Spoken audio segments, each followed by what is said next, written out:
राम मंदिर चढ़ावा चोरी मामले के आरोपों के बीच आज श्री राम जन्मभूमि तीर्थ क्षेत्र ट्रस्ट की अहम बैठक चल रही है, जिस पर देश भर की नजरें टिकी हुई है। सूत्रों के मुताबिक बैठक में चंपत राय के इस्तीफे को मंजूर कर लिया गया है। बैठक में क्या हलचल रही है, पूरा अपडेट बता रहे संवाददाता अमित सिंह।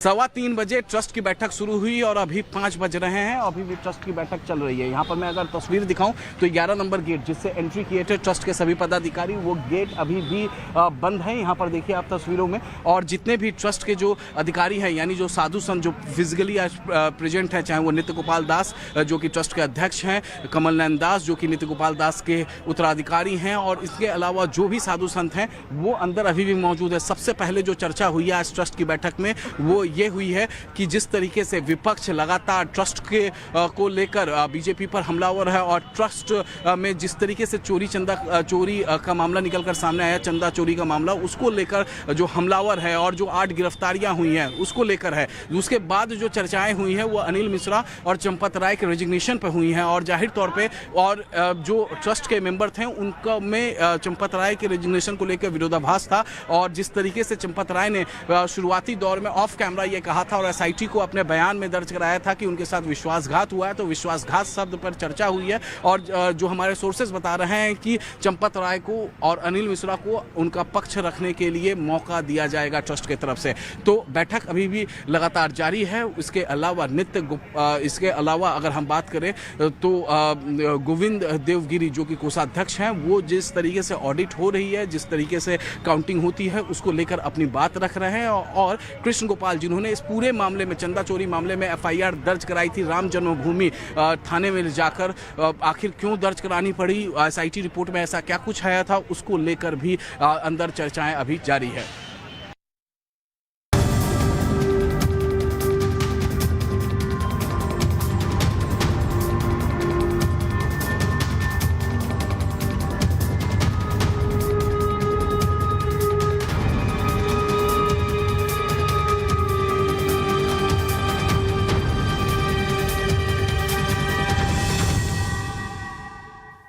महाराष्ट्र में बारिश अब राहत नहीं बल्कि बड़ी आफत बन गई है। खासकर मुंबई और आसपास के इलाकों में कुदरत का डबल अटैक देखने को मिल रहा है।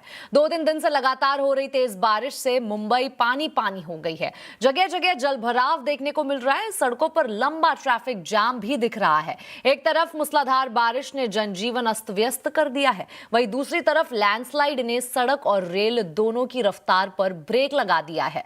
मुंबई पुणे एक्सप्रेसवे पर खंडाला एग्जिट के पास पहाड़ का बड़ा हिस्सा भरभरा कर गिर पड़ा, जिसके बाद मुंबई पुणे एक्सप्रेसवे बंद हो गया। वहीं खंडाला में रेलवे ट्रैक के पास हुए लैंडस्लाइड से मलबा और विशाल पत्थर पटरियों पर आ गिरे, जिससे कई ट्रेनों का संचालन प्रभावित हो गया।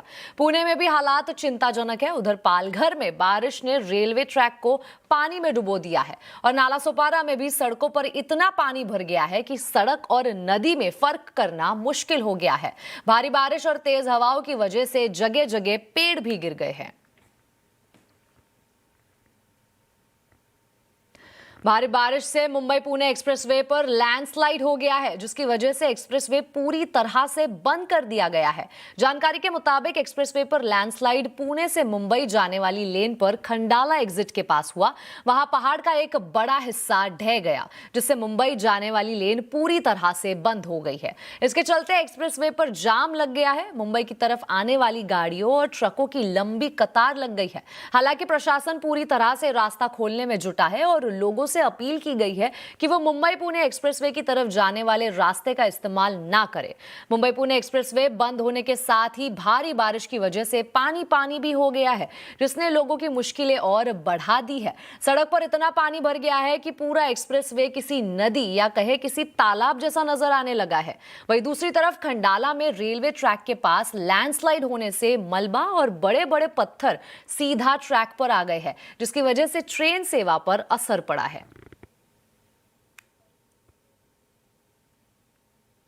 तो मुंबई पुणे एक्सप्रेसवे पर लैंडस्लाइड के बाद मलबा हटाने का काम तेजी से चल रहा है, और इस पूरे हालात का जायजा लिया संवाददाता विवेक गुप्ता ने। मैं दिखा जाऊंगा, ये रूट जो है मुंबई की तरफ जाता है, तो पूरे रूट को अब बंद कर दिया गया है और प्रशासन की अपनी तरफ से पूरी कोशिश की जा रही है कि ताकि इस रूट को दोबारा शुरू किया जा सके। देखिए पूरा जो मलबा है वो यहाँ पर पड़ा हुआ है और जिस तरीके से प्रशासन अपनी पूरी कोशिश कर रहा है कि इस मलबे को जल्द से जल्द हटाया जा सके ताकि लिंक को शुरू कर। देखिए ये जो हिस्सा है बड़ा हिस्सा, बहुत मजबूत हिस्सा था, ये हिस्सा ऊपर वाले पार्ट पे लगा हुआ था, वहाँ से ये गिरते हुए लैंडस्लाइड की वजह से ये गिरते हुए ये बड़ा हिस्सा यहाँ पे गिरता है। अब इस हटाने की कोशिश की जा रही है और प्रशासन युद्ध स्तर पर इस पर काम कर रहा है और जल्द से जल्द इसे हटाने की कोशिश की जा रही है। लेकिन जिस तरीके से जो मौसम है, बारिश हो रही है, विजिबिलिटी कम है, बहुत तेज बारिश हो रही है, उससे लगता है कि इसको हटाने में कई घंटे लग सकते हैं। तेज बारिश की वजह से मुंबई पुणे एक्सप्रेसवे जलमग्न हो गया है। कैसा था एक्सप्रेसवे का नजारा, बता रहे विवेक गुप्ता। मुंबई और आसपास के इलाकों में तेज बारिश हो रही है। इस समय हम पुणे मुंबई एक्सप्रेसवे पर हैं और ये जो इलाका है वो लोनावला और पुणे के बीच में खड़े हैं। और ये देखिए मेरे पीछे मुंबई पुणे एक्सप्रेसवे का ये नज़ारा है। ये कोई नदी नहीं है, ये कोई तालाब नहीं है, बल्कि मुंबई पुणे एक्सप्रेसवे है। और इस एक्सप्रेसवे पे देखिए पानी का जल स्तर लगातार बढ़ता जा रहा है। गाड़ियाँ जो हैं इस वजह से खराब हो चुकी हैं, कई गाड़ियाँ। और देखिए एक भी गाड़ी वहाँ से हिल नहीं रही है क्योंकि पानी का जो जलस्तर है वो लगातार बढ़ रहा है। गाड़ियाँ खराब हो चुकी हैं एक्सप्रेसवे पर। यही वजह है कि एक्सप्रेसवे पूरी तरह से जाम है। ये जो रास्ता है वो पुणे से मुंबई की तरफ जाता है। अब देखिए अगल बगल चारों तरफ खेत हैं, खेत में पानी जो है वो पूरी तरह से भर चुका है। अब पानी का जलस्तर बढ़ते बढ़ते सीधे हाईवे पर भी आ गया है। इधर लगातार बारिश से मुंबई शहर की रफ्तार भी धीमी पड़ गई है। अंधेरी सबवे को पानी भरने की वजह से बंद करना पड़ा। आलम यह रहा कि आसपास के इलाके भी लबालब हो गए और मकानों और दुकानों में पानी भर गया। महाराष्ट्र के पालघर में आसमान से लगातार बरस रही बारिश ने शहर की रफ्तार पर ब्रेक लगा दिया है। भारी बारिश की वजह से पालघर रेलवे स्टेशन का ट्रैक पानी में डूब गया है। पटरियों पर जल भराव होने की वजह से ट्रेनों की रफ्तार धीमी हो गई है। कई लोकल और लंबी दूरी की ट्रेनों पर बारिश का असर पड़ा है। यात्रियों को घंटों इंतजार करना पड़ रहा है, जबकि रेलवे प्रशासन हालात सामान्य करने की कोशिश में जुटा हुआ है। नालासोपारा का भी हाल कुछ अलग नहीं है। वहां भी सड़कें पानी में डूबी हुई है। जो तस्वीरें वहां से सामने आई हैं उनमें यह पहचान पाना मुश्किल हो गया है कि यहां सड़क है, क्योंकि तस्वीरों से लगा कि यह सड़क नहीं कोई दरिया हो। बिहार को रेड अलर्ट जारी कर दिया है। यहाँ पे मैं अभी नालासोपारा के पूर्व इलाके में, यहाँ पे गाला नगर है, शिरडी नगर है, यहाँ पे सब जगह पानी भरा है। मैं अभी राजनगर में उपस्थित हूँ। आप देख सकते हैं एक पुलिस वाले कर्मी है, पुलिसकर्मी है, अपने राह यहाँ से आ रहे हैं। आप देख सकते हैं भरे पानी से बेचारे आ रहे हैं। हम उससे बात करेंगे कहाँ से आ रहे हैं और कहाँ जा रहे हैं सर? जी जस्ट मैं घर पे जा रहा हूँ। हाँ। मैं अभी आया हूँ, मैं बस यहाँ से नालासोपारा स्टेशन से पूरा पानी भरा है। आप कहाँ पे ड्यूटी पे हैं?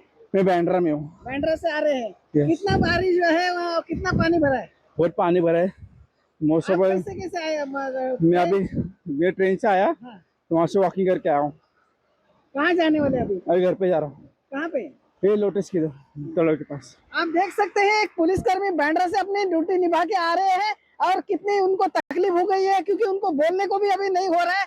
कितनी परेशानी हो गई है, क्या कहेंगे इस बारे में? अभी देख सकते हैं यहाँ से स्टेशन तक में पूरी पानी भरी हुई है। और दूसरी चीज़ है कि यहाँ के लाइटें भी नहीं है। रात से ट्रांसफार्मर सब देखिए पूरे पानी में भीगा हुआ है। और जितने भी गटर के नाले, चेम्बर वगैरह जितने भी हैं, कुछ भी चीज़ कुछ दिखाई नहीं दे रही है। यहाँ से पब्लिक सर्वाइव करे तो कैसे करे? मुंबई के लोगों को कल से भारी बारिश से राहत मिलेगी। हमसे एक्सक्लूसिव बातचीत में मौसम विभाग के साइंटिस्ट बिक्रम सिंह ने कहा कि कल तक के लिए मुंबई में रेड अलर्ट है, लेकिन उसके बाद राहत मिलेगी। हालांकि 15 जुलाई के बाद फिर से मॉनसून के एक्टिव होने की उम्मीद है।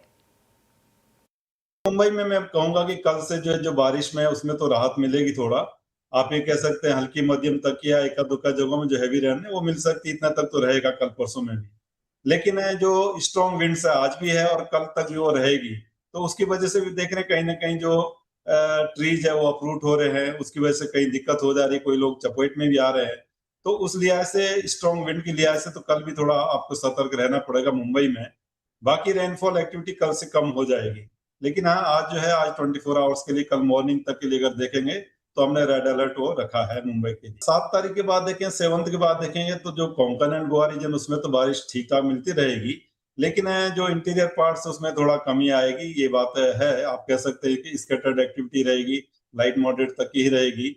और उसमें 15 तारीख के बाद देखेंगे तो फिर से जो एक सर्ज आएगा मानसून का, तो तब आपको बारिश की एक्टिविटी वापस देखने को मिलेगी। इधर जम्मू कश्मीर के किश्तवाड़ में देर रात बादल फटने से सैलाब में कई गाड़ियां बह गई। वहां से जो वीडियो सामने आया है उसे जिसने भी देखा उसके रोंगटे खड़े हो गए। बादल फटते ही मलबे के सैलाब ने क्वार हाइड्रो इलेक्ट्रिक प्रोजेक्ट साइट को अपनी चपेट में ले लिया, जिसकी चपेट में कई गाड़ियां आ गई और पूरे इलाके में अफरा तफरी का माहौल बन गया। बादल फटने से पत्थर और पानी तेजी से सड़क की तरफ आए, जिससे जम्मू किश्तवाड़ नेशनल हाईवे बंद हो गया है। चलिए बढ़ते हैं अगली खबर की ओर। पीएम नरेंद्र मोदी की मौजूदगी में सीजी पावर के साणंद स्थित सेमीकंडक्टर प्लांट से पहला चिप कंसाइनमेंट जापान को सौंपा गया। इस प्लांट से रोजाना कितने करोड़ चिप का प्रोडक्शन होगा, कंपनी के दूसरे प्लांट पर कामकाज कब शुरू होगा, इन सब पर कंपनी के चेयरमैन वेलायन सुबैया से एक्सक्लूसिव बातचीत की हमारे संवाददाता केतन जोशी ने।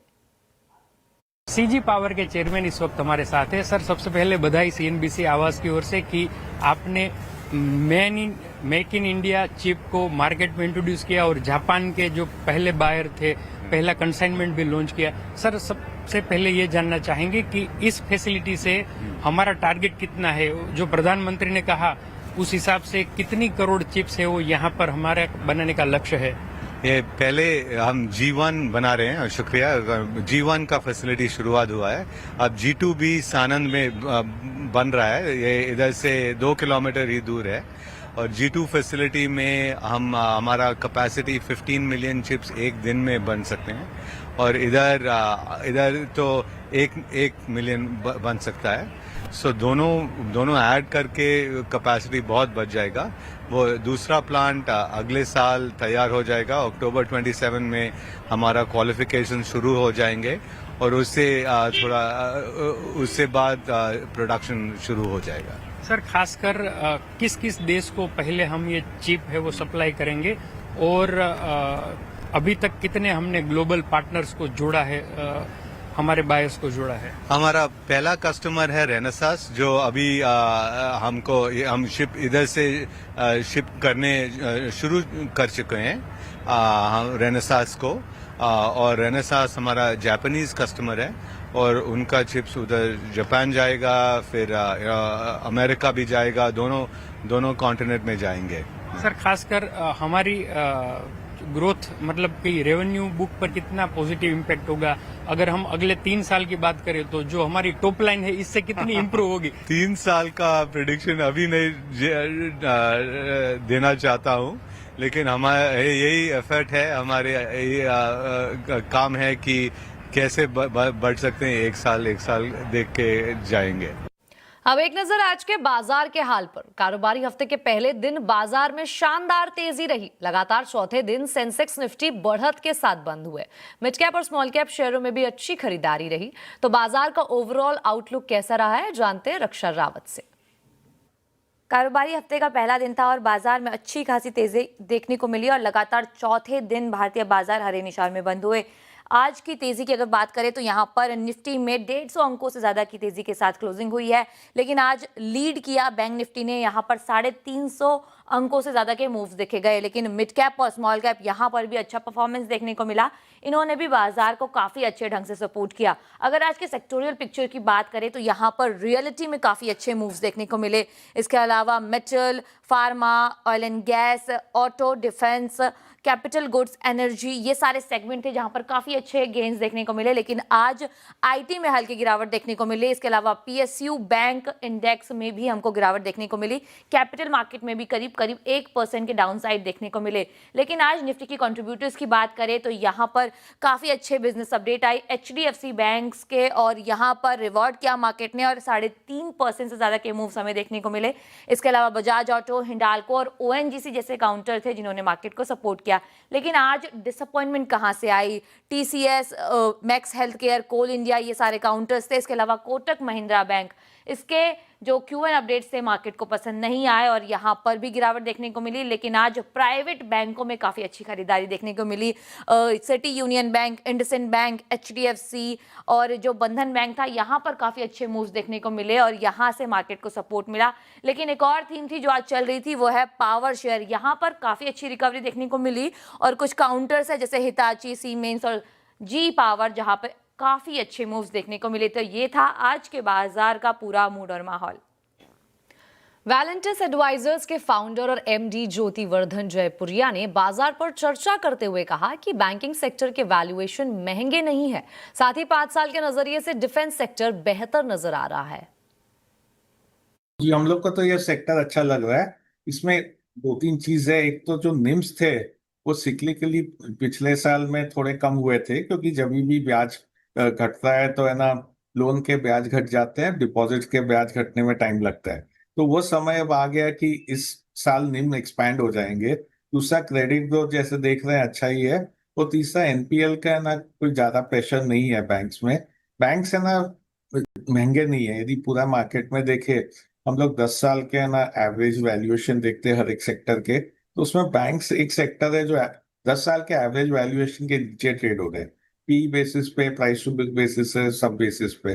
तो ये एक सेक्टर है जहाँ पे ना वैल्यूएशन महंगे नहीं है, जहाँ पे अर्निंग्स इंप्रूवमेंट आएगा। तो इसके कारण बैंक्स अच्छे लग रहे हैं। डिफेंस एक अच्छा सेक्टर है। 3 साल 5 साल देखे तो जो भारत का डिफेंस बजट है उसका ज्यादा और ज्यादा हिस्सा लोकलाइज करने की कोशिश है, तो डोमेस्टिक कंपनीज को ऑर्डर मिलते रहेंगे। वहीं पहली तिमाही के अपडेट के बाद रियल्टी शेयरों पर बाजार का खास फोकस रहा। आइए आशीष से जानते हैं कि रियल्टी शेयरों ने कैसे अपडेट पेश किए हैं। देखिए, अच्छे अपडेट्स हैं और अक्रॉस हम देख रहे हैं कि ज़्यादातर सेगमेंट्स में आप देखें तो ग्रोथ आपको बढ़िया ही देखने को मिल रही है। हालांकि कुछ रियल्टी स्पेस के स्टॉक्स ऐसे हैं जो थोड़े से ऑफ आइज हो गए, मिसाल के तौर पे शोभा। लेकिन यहाँ पर अगर आप गाइडेंस के लिहाज से देखें तो नंबर्स आए वो बढ़िया ही देखने को मिल रहा है। सबसे पहले शोभा की बात कर लेते हैं तो प्री सेल्स में आपको 74% की बढ़त यहाँ पर देखने को मिली है। ऑलमोस्ट 3000 करोड़ के आसपास का आंकड़ा है। वॉल्यूम्स की बात करें तो यहाँ पर 64% की बढ़त है, 2.3 मिलियन स्क्वायर फीट है। और बढ़िया बात है कि जो बिक्री हो रही है वो बेटर रियलाइजेशंस के साथ हो रही है। ऑलमोस्ट 9% की बढ़त है और 15,655 रुपये प्रति स्क्वायर फीट के आसपास के जो रियलाइजेशंस हैं यहाँ पर ये देखने को मिले। लेकिन जो लॉन्च की गाइडेंस FY27 की है, ये की मॉनिटरेबल है कि इसके ऊपर कितना खरा उतर पाते हैं। तो 10 मिलियन स्क्वायर फीट के आसपास की जो गाइडेंस है इन्होंने दी और 6.9 मिलियन स्क्वायर फीट के जो लॉन्चेस हैं इससे एक बड़ा बेनिफिट यहाँ पर देखने को मिलेगा। ये तो रहा शोभा। लेकिन ओबरॉल रियल्टी ये स्टॉक लगातार हमारे रडार पर रहा है, काफ़ी बढ़िया तेज़ी यहाँ पर भी आपको देखने को मिली है। अब अच्छी बात यह है कि ये पूरी तरीके से आप देखें तो MMR फोकस्ड कंपनी और अब नॉर्थ में भी अपना दबदबा बना रही है, ये अपने आप में बड़ा सिग्निफिकेंट हो जाता है। 360 नॉर्थ यहाँ पर अगर आप देखें तो 8,109 करोड़ के आसपास की जो ग्रॉस बुकिंग है ऑलरेडी मिल चुकी हैं और 13.5 lakh square feet RERA carpet area की जो बुकिंग्स हैं ये मिली हैं। और साथ में अगर आप देखें तो इसकी जो ग्रॉस डेवलपमेंट वैल्यू 360 नॉर्थ की है ये ऑलमोस्ट 16,000 करोड़ के आसपास के। थोड़ी देर पहले TV18 पर मैनेजमेंट भी था, उनकी तरफ से भी बड़ी कॉन्फिडेंट अपडेट्स हैं, गाइडेंस बड़ी ज़बरदस्त निकल कर आ रही है। तो ये भी स्टॉक आप देखें तो 1.25% की तेज़ी दिखा रहा है। रेमंड रियल्टी कंपेरेटिवली छोटा है लेकिन इनके पास प्रोजेक्ट्स बहुत अट्रैक्टिव हैं, बहुत बढ़िया प्रोजेक्ट्स हैं इनके पास। प्री सेल्स की बात करें तो 129% की बढ़त, 700 करोड़ का आंकड़ा है। कलेक्शन 47% बढ़कर 550 करोड़ के करीब यहाँ पर देखने को मिले। और ये बता रहे कि जो इनकी ग्रॉस बुकिंग है ये 380 करोड़ से बढ़कर 1097 करोड़ हो गई है। कंपनी का जो नेट कर्ज है 827 करोड़ हो गया है और FY27 के लिए एबिटा मार्जिन की जो इनकी गाइडेंस है ये 17 से लेके 19% की। एक और कंपनी है मैक्स एस्टेट्स, ये दिल्ली NCR फोकस्ड ही है, नॉर्थ की कंपनी है और इसका अपडेट बहुत बढ़िया। और आपने जब स्टॉक्स मेंशन किए तो सबसे बड़ा मूव यहीं पर देखने को मिल रहा था। अब प्री सेल्स 5 गुना बढ़कर 1100 करोड़ के आसपास आ गई है। वॉल्यूम्स अगर आप देखें तो 43 मिलियन स्क्वायर फीट से बढ़कर 487 मिलियन स्क्वायर फीट के आसपास है। तो जो नए लॉन्चेस है इसका बड़ा फायदा Q1 में यहाँ पर देखने को मिला। जो 600 करोड़ की सेल्स है, 500 करोड़ के आसपास के कलेक्शन देखने को मिले, रियलाइजेशन में इंप्रूवमेंट है और गुरुग्राम में नए प्रोजेक्ट्स भी लॉन्च कर रहे हैं तो इसका भी एक बड़ा फायदा है। फिलहाल अगर आप देखें तो पूरे रियल्टी पैक को मैक्स एस्टेट्स आउट परफॉर्म कर रहा है। पोषण सामग्री के विज्ञापन दिखाने के मामले में IT मंत्रालय ने मेटा को कड़ा नोटिस भेजा है। मंत्रालय ने मेटा को ऐसे सारे विज्ञापन हटाने और 7 दिन के अंदर जवाब देने का निर्देश दिया है। क्या है ये पूरा मामला, बता रहे संवाददाता असीम मनचंदा। इंस्टाग्राम की पेरेंट कंपनी मेटा के ऊपर आरोप लगे हैं कि कंपनी ने बाल यौन शोषण से जुड़े हुए विज्ञापन लिए और अपने प्लेटफॉर्म के ऊपर दिखाए। सरकार ने इसको लेकर के कड़ा रुख अपनाया। सरकार ने कंपनी को नोटिस भेजा है। सरकार ने कहा है कि इससे जुड़े हुए जो भी सामग्री उनकी वेबसाइट्स पर है उसको तुरंत हटाए और उसके साथ साथ उनको प्रमोट करना पूरी तरह से बंद करे। कंपनी को जवाब देने के लिए 7 दिन का वक्त भी दिया गया। सरकार ने कंपनी को कड़ी चेतावनी दी कि कंपनी ऐसा करती है तो कंपनी के ऊपर कड़ी कार्रवाई हो सकती है। हालांकि कंपनी ने अपना एक स्टेटमेंट भी जारी किया है। कंपनी का कहना है कि वो आर्टिफिशियल इंटेलिजेंस के जरिए ऐसे जो भी विज्ञापन आते हैं, वीडियोस आते हैं, उनकी छानबीन करती है। उसके बावजूद कंपनी के करीबन 35 करोड़ के आसपास वर्ल्ड वाइड यूजर है जो अपराधी हैं, वो इनके पीछे छिप जाते हैं। कंपनी लगातार ऐसे लिंक को हटाने की कोशिश करती रही है। कंपनी एक्सपर्ट के साथ मिलकर के आगे भी इसके ऊपर काम करती रहेगी। लेकिन सरकार का कहना है कि जो कंपनी कर रही है वो पूरी तरह से सही नहीं है। कंपनी के ऊपर कड़ी कार्रवाई की जा सकती है। इसके साथ साथ जो बाल संरक्षण आयोग है उसने भी कंपनी को नोटिस भेजा है, कंपनी से जवाब मांगा है। अगर कंपनी इसके ऊपर कार्रवाई नहीं करती है तो कंपनी के ऊपर बहुत जल्दी कड़े एक्शन सरकार की तरफ से हो सकते हैं। बड़ा सवाल यही है कि आखिर ऐसे विज्ञापन प्लेटफॉर्म पर पहुंचे कैसे, एड रिव्यू सिस्टम फेल क्यों हुआ और आगे दोबारा ऐसा ना हो इसके लिए क्या कदम उठाए जाएंगे। इन्हीं जरूरी मुद्दों पर करेंगे चर्चा शाम 5:57 पर सिर्फ कंज्यूमर अड्डा में।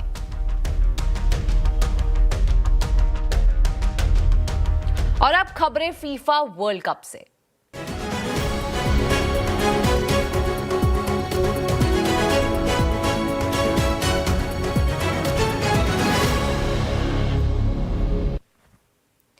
पांच बार की champion Brazil football world cup से बाहर हो गई है। नॉर्वे ने प्री क्वार्टर फाइनल में ब्राजील को हराकर बड़ा उलटफेर कर दिया है। नॉर्वे ने ब्राजील को 2-1 से हरा दिया है। यह पहली बार है कि नॉर्वे क्वार्टर फाइनल में पहुंचा है। इस मुकाबले में ब्राजील की ओर से एकमात्र गोल नेमार ने किया। नेमार ने पेनल्टी में गोल को तब्दील करते हुए टीम का खाता खोला, लेकिन उनकी टीम एक गोल से फिर भी पीछे रह गई। नॉर्वे की ओर से दोनों गोल एर्लिंग हालैंड ने दागे। ब्राजील के स्टार फुटबॉलर 34 साल के नेमार ने इस हार के बाद इंटरनेशनल फुटबॉल से संन्यास का ऐलान भी कर दिया है। नेमार क्लब फुटबॉल खेलते रहेंगे। इधर राउंड ऑफ 16 के दूसरे मुकाबले में इंग्लैंड ने मेक्सिको को 3-2 से हराकर क्वार्टर फाइनल में जगह बना ली है। अब इंग्लैंड का मुकाबला नॉर्वे से 12 जुलाई को होगा। और आज फीफा वर्ल्ड कप के राउंड ऑफ 16 में क्रिस्टियानो रोनाल्डो की पुर्तगाल के सामने स्पेन से होगा मुकाबला। रोनाल्डो शानदार फॉर्म में है। अब तक इस टूर्नामेंट में 3 गोल भी कर चुके हैं। पुर्तगाल और स्पेन दोनों ही टीमें इस टूर्नामेंट में अब तक एक भी मैच नहीं हारी है। यह मैच आज रात 12:30 बजे होगा। दूसरा मुकाबला अमेरिका और बेल्जियम के बीच होना है। दोनों टीम अभी तक 7 इंटरनेशनल मुकाबले खेल चुकी है, जिसमें बेल्जियम का पलड़ा भारी रहा है और बेल्जियम ने 7 में से 6 मैच जीते हैं। यह मैच सुबह 5:30 बजे होगा। चलिए अब एक नजर आज के आवाज अड्डा टॉपिक पर। एथेनॉल वाले पेट्रोल पर देश भर में बहस छिड़ी हुई है, लेकिन कोई ये नहीं बता रहा कि बिना कंज्यूमर को नुकसान पहुंचाए ब्लेंडेड पेट्रोल का रास्ता कैसे साफ हो सकता है। आज आवाज अड्डा में इसी पर होगी चर्चा। E20 पेट्रोल बातें गोलमोल शाम 7:57 पर। आवाज समाचार में अभी के लिए इतना ही। आप देखते रहे CNBC आवाज और अपडेटेड रहे खबरों पर हमारे सोशल मीडिया हैंडल्स के जरिए। नमस्कार।